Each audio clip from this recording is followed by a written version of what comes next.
Hi everyone. This tutorial is to walk you through the steps necessary to do your chair in two-point perspective.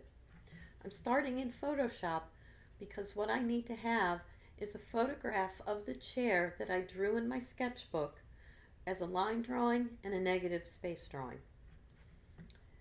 This particular image has a lot of negative space around it, and what I want you to do before you get started in Illustrator is make sure you crop your photo close in to the chair. Oops. Okay. Then I want you to check the image size. Now this image size is far too large. Use inches, and you can see my image says 26 inches, 47 inches, and my resolution is 72 pixels per inch. What I need you to do is to keep the box resample check so it retains 72 pixel per inch resolution. We don't need a high res image for our project. But here I'm going to reduce the width and make sure that the chain is selected so when I reduce the width of my image, it proportionally keeps the height. So I'm going to put in 8.5 for 8.5, and the height of this is now 15. In Illustrator, I want to make a file that's 8.5 by 11.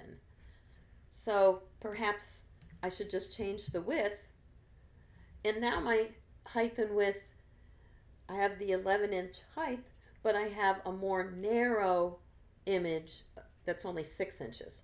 So what I'm saying is you're going to adjust your Illustrator file to keep an 11-inch height, but it depends on the shape and proportion of your chair how wide your Illustrator file is going to be. I'm going to say okay. I'm going to zoom in, and my image size is 6 by 11 high, 72 pixels per inch, and that would be perfectly fine if that's the proportion of that chair and how I drew it in my sketchbook. Now I have a different example, and this chair is below eye level like it should be. It exemplifies two-point perspective, and this image size is a little more, it's 8 3/4, 8.75 by 11, and the resolution is 72 pixels per inch. Again, keep that resampled box checked when you resize your image, and crop your image first.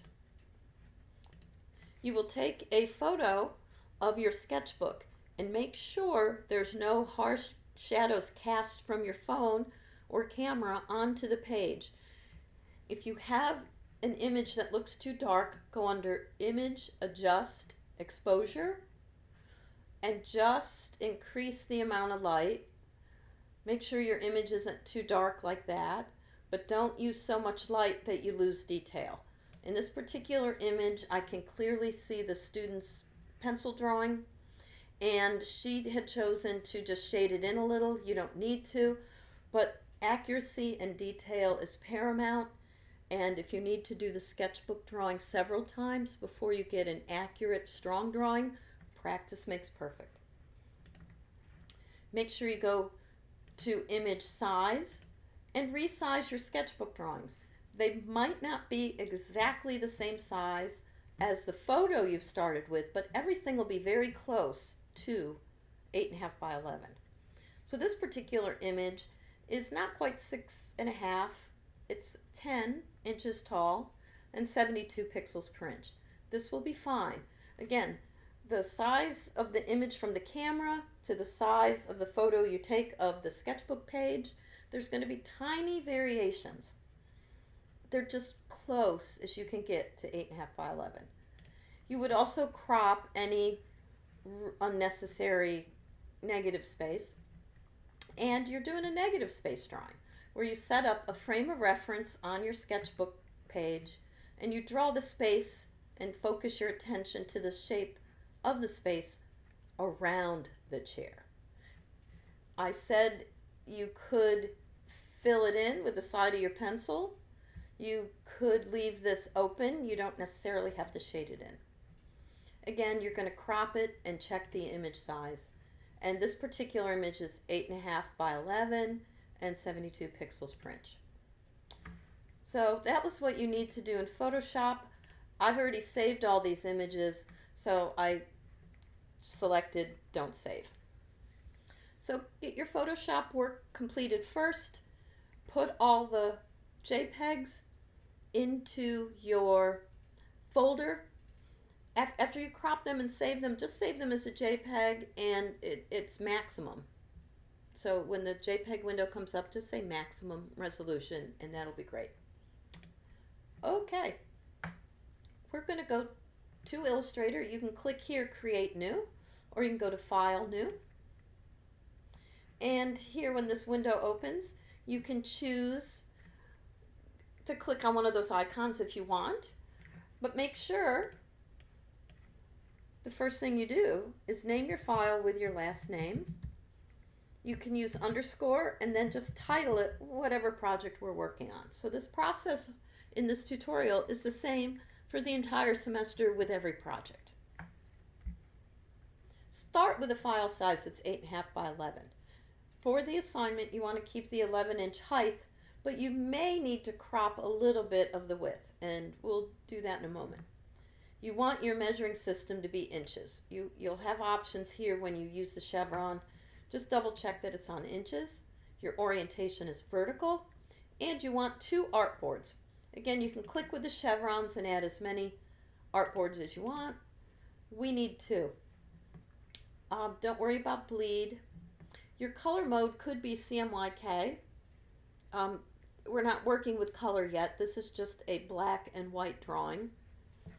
And your resolution can be 72 pixels per inch. If that chevron was closed, you don't necessarily have to go in and set that. And you can just hit create. All right, I'm going to do Command minus and zoom down. And I'm going to scoot that over. I'm going to zoom down a little bit more. Okay, for this assignment, you don't want the 2 artboards side by side because the top artboard is going to be your line drawing, and you're going to use the photo, and you need to show me guidelines that you understand the mechanics of 2-point perspective. That's a critical part of this assignment. So I'm going to scoot down. I'm going to have my selection tool. I'm going to click on, oh, I forgot something. I have to go to File, Document Setup, Edit Artboards. It will not let me move my artboard until I go to File, Document, Setup, Edit Artboards. Then it will activate my artboard, and I can use my mouse, hold it down, or you just use your fingers on your touchpad and align them so they're perfectly aligned. Okay? You can see the magenta line in the middle is showing the 2 center points, and that's aligned. And you can just double check your edges. And you want one artboard on top of the other. I'm just going to click. Now this is the setup I want. This artboard is my frame of reference or picture plane, and everything contained within the artboard is my final drawing. Anything out here on my paste board is not part of my final drawing. It can be additional elements I choose to paste to my clipboard or pasteboard, and it will have guidelines that are going to extend beyond our picture plane, and we'll get to that in a moment. The top artboard is for my line drawing, and the bottom artboard is for my negative space drawing. All right, have your layers shown, and the next step, we need to place our Photoshop photo of our chair into our file. You should have placed all 3 JPEGs in a folder. Name that folder with your last name and call it Chair in Perspective if you want. And you need to keep your files organized and keep all assets, all linked images, part of this project. So when you place an image into Illustrator, it becomes a linked image. You need to know where that is at all times. They belong together. So I'm going to go to File, Place, And I have a folder set up where my JPEGs are already in there. These are my prior demo files, and they don't really matter. But I'm looking for my chair JPEG. This is the one that was cropped and resized correctly in Photoshop. And I'm going to say File Place. And I'm just going to take my cursor, click up there, move my mouse, click. And there's a little piece of the image that extends beyond my actual frame of reference. This little edge won't print. It'll crop off.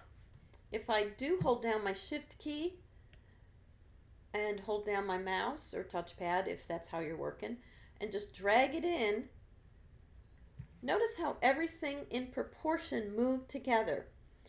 If I don't hold down my Shift key and I want to get my image to fit to the width of the page or the height of the page, what happens, notice how my photo stretched. I did not hold down the Shift key. I'm not holding down the Shift key, and now I have a chair that's way out of proportion. Command Z, Command Z. You always have to hold down the Shift key, grab an anchor point to keep proportional height and width. Okay? This is critical. Make sure your chair keeps its natural proportion. This little extra sliver of white space, top or bottom, won't matter. You don't want a lot of negative space around the chair. You don't want it too small.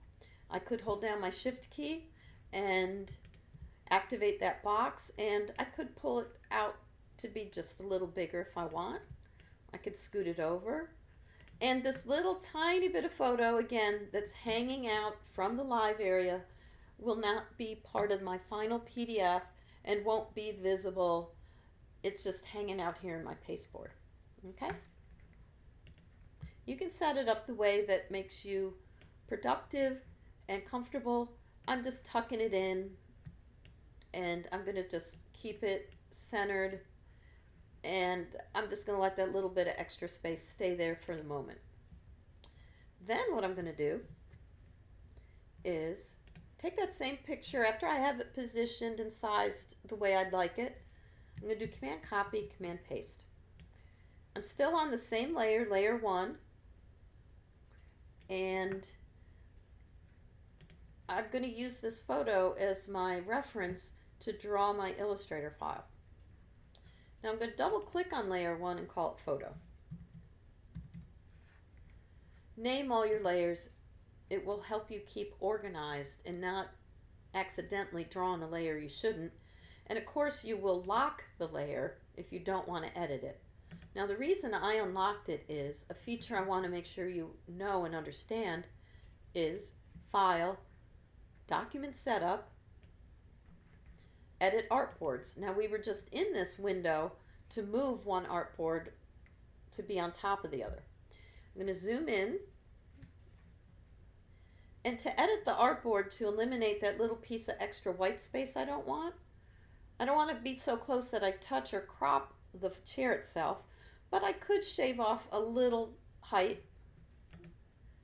Again, your file is as close as possible to 8.5 by 11 that makes sense to the proportion of your chair. All right? So I cropped my artboard. So my artboard isn't exactly 11 inches high, but it is 8.5 wide. And the chair fills the space nicely. I'm going to do Command Save right now. And I'm going to make sure I save it on my computer. And I'm going to just call this new so I don't mix it up. I have 2 demo files in the same folder. And this is the folder I was working in. So I'm just going to say Save. When it comes up like this, Illustrator Options, just save it to the most recent version. And for now, don't worry about the default settings. I'll say OK. All right. So every couple minutes, hit Command Save and make sure you know exactly where you save that file. All right. I'm done editing the artboards. I clicked my selection tool, and I'm satisfied with how that's set up. That should work fine. Next thing I want to do is make a new layer. All right. I'm going to call layer 2 and abbreviate it SKBK for sketchbook. So it's my sketchbook drawing. That's the line drawing of the chair. Maybe I'll just call it line chair. All right. The next layer I need, new layer, is going to be the sketchbook drawing of the negative space. Whoa. There we go. Okay, negative space. All right. So right now my file has 3 layers. I'm going to lock the photo layers. Keep layers locked that you do not want to draw or paste onto. I'm going to click on sketchbook line and I'm going to go to file, place. I'm placing one image file or one file type into another. And my line drawing is what I'm going to place here. And I'm just going to center it and see the red bounding box, the red X, and see the red of the layer. That's a visual indication to know which layer I'm on as well. I'm going to hold down my shift key and I'm going to make the image a little bigger to fill the height. I'm going to deselect it by just clicking away, and that'll be fine. The photo won't show in the final PDF that we'll make at the end, and that chair is part of the file that shows the process. I started with observing a chair, I drew a chair. Well, I'm using student files, so this student observed the chair. And I'm going to lock it. And then I'm going to go to the sketchbook negative shape drawing, and the same thing. File, place, sketchbook, negative space, place, and put it on the bottom artboard. And see how the bounding box is green, and see how this is green for that layer. And I'm going to hold down my shift key and just tuck that in a smidge, and I'll deselect. All right. So I have my photo placed, my line sketchbook drawing placed, negative space drawing placed, and I'm going to lock it. Great. The eyes give you visibility of the layer depending on if they're on or off. I don't need to really view these or use these, so I'm going to turn them off. Okay, great. The next layer I need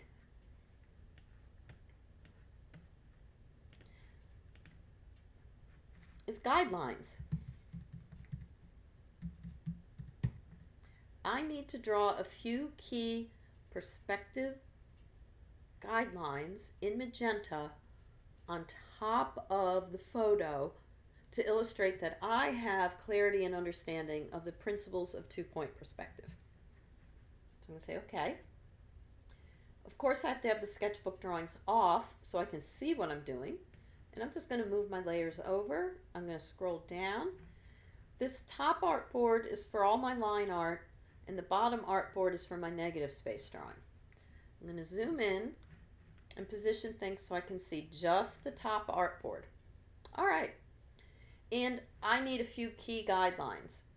So what I'm going to do first is change the fill so I have no fill. I just need to draw a few magenta or another contrasting color. All right, you could use bright green, yellow. It just needs to be visible and contrasting from the chair itself. Now up here is the width of the stroke. A 1-point rule is fine if you wish to use it a little wider, a 2-point rule, but I bet a 1-point rule is fine. Stroke is up in your toolbar, or you just go under window and look for stroke, and this window can be open over here. It's up to you. We've covered already in the first assignment just navigating around and looking for different tools and drawing a straight line. The other thing about the stroke is I really just want it magenta or contrasting color. So if I click up here, the swatches come out, see in my upper left-hand corner, and I can just click magenta. Or I could have clicked here I could put out window, color, and my color bar over here is open. Let me scoot that over so you can see it. And I can show options. It just depends how much space and how you like to work. As long as you can find the color, and it doesn't have to be magenta, but magenta tends to have a good contrast from a typical photo. All right, next thing I need to do is grab my pen tool and think about, well, where's my eye level? Where is it? I know the chair's below my eye level, so I'm going to click, hold down my shift key, click again, escape. So I just drew a straight line. That's basically all I did. I drew a straight line on my guidelines. All right. Now I'm going to just zoom out a tiny bit more. And I really think what I need to do with my selection tool is just drag that guideline a little taller. Okay? I'm going to make it thicker so you can see it better. Okay? Now, it's okay to have the vanishing points leave the picture plane and go out as far as you need. So what I'm about to do with my direct selection tool is grab the anchor point on one end, hold my shift key and pull, and do the same on the opposite side. Now if I run out of space, I can just temporarily tuck away my layers because I don't need my layers right now. What I really need to do is set up a few key guidelines. Anything that's within your picture plane will show in your final PDF. All right, so now I'm going to take my pen tool and I'm going to look at the legs of my chair, and I'm going to start at the front end. And what I'm looking for is establishing the angle and establishing the vanishing point on the left-hand side. It's not this, see the gap away from the line I'm about to draw to the back leg? It's about there. And I'm going to leave it there and deselect. All right. So this first guideline has to hit to the eye level I've approximated, right? And these legs are showing me that they touch this guideline, and you're learning to see and analyze space and understand how you're seeing perspective of a human-made object, the chair. Okay, well, I'm going to click over here to my right. I'm going to come towards the front end of the chair, but I don't want to connect my anchor points. And I'm going to zoom in and just show you what I did. Okay, I'm going to use my direct selection tool because that lets me move my anchor points, not the solid arrow, the white arrow. And it's okay if these don't meet right now. I don't want them to connect. But when I look at the photo and I see this really strong vertical of the front part of the leg, I know that this leg and this leg are going to touch that vanishing or guideline just like these do. So I'm going to zoom out a little bit. And I'm using, again, my direct selection tool, the white arrow, to click an anchor point and drag to the guideline and use the angle, there it is, for the second vanishing point. All right. So that is the first vanishing point, and that's the second. It's okay these don't connect, because if I have to move them, I don't want them connected together. Okay. I don't need a lot of guidelines. I just need to show that the seat of the chair is basically a cube. So, same process. I have that strong vertical from the front leg. I'm going to click here and go to that vanishing point. And if I've established the vanishing point correctly, oops, I'm going to delete that off to my side. If I've drawn it correctly, this and this should connect and touch there, okay? Because it's a human-made object. It's in proportion, and the horizontal appearance travels intellectually to the vanishing point, right? Grab your pen tool. You can start over here if you want, and you're looking for this. And it's very close. I see that I have a tiny gap. If I zoom in, that perspective's a tiny bit different from that particular vanishing point. But it's very close. And I could finagle it by using my direct selection tool and move the two lines together so it's a little more accurate. That's a tiny bit off, but it's still very close and still giving me the idea of the chair and how it sits in space and how I would use vanishing points. This is below my eye level. I don't need any vanishing points here.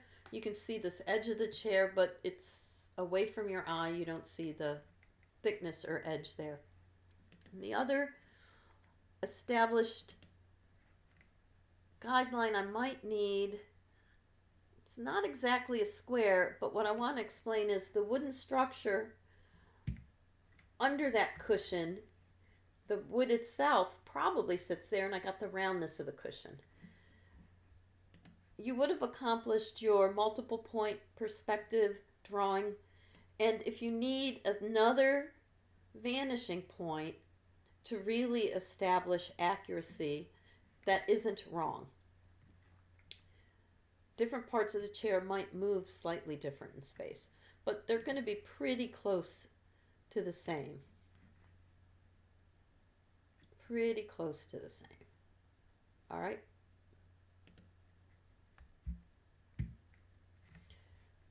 The point of using the guidelines is to establish how the seat moves from your eye in perspective and looks like a chair you can physically sit in. Now, obviously you're using a photo which is in proportion compared to your sketchbook drawing.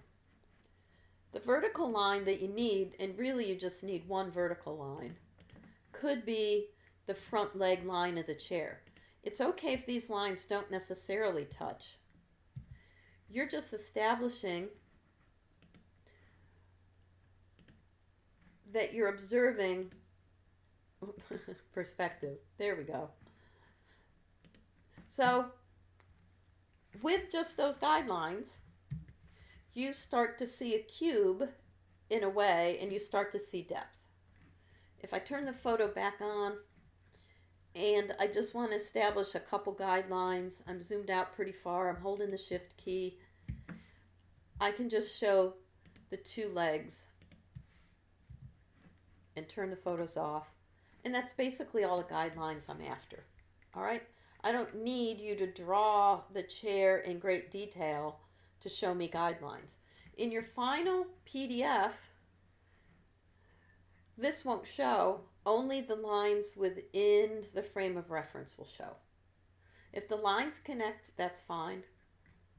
I just wanted you to see how I want you to think about that photo and think about the mechanics of two-point perspective. All right? And I'm going to turn the photo back on. I'm going to hit Command Save. And this ends part 1 of your tutorial. Part 2 will show you how to use the pen tool to draw the actual chair.